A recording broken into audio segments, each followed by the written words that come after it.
জাতীয় সংসদ নির্বাচন এটা আমরা চাই যে পিআর পদ্ধতির নির্বাচিত হোক।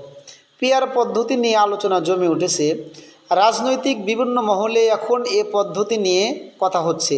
ডান বাম সবাই এখন পিআর পদ্ধতিকে সামনে আনছে।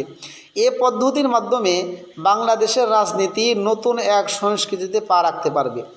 জাতীয় ঐক্যমত কমিশনের সব সংযোজন বিয়োজনের মধ্যে পিআর পদ্ধতি হবে সবচেয়ে তাৎপর্যপূর্ণ অর্জন।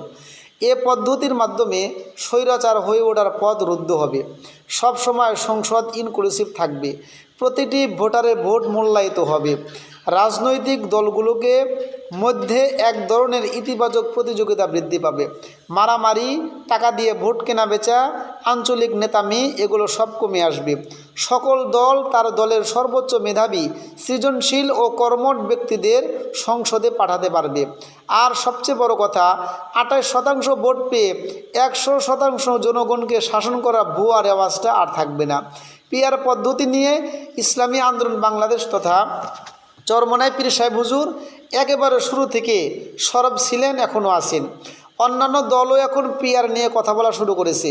অনেকে বলেছে বিএনপি না চাইলে হবে না, এই যুক্তির এই ভুল। আওয়ামী লীগও তো অনেক কিছু চাইনি, তবে অনেক কিছু ঘটে গেছে। রাজনীতি তো চাওয়া পাওয়ার খেলা না, রাজনীতি আদায় করে নেওয়ার খেলা।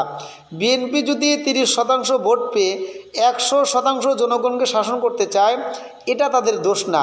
দোষ হলো বাকি সবাই তা মেনে নিয়ে ঘরে বসে থাকা। রাজনীতিতে আপনাকে কেউ স্পেস দিবে না, স্পেস আপনাকে তৈরি করে নিতে হবে।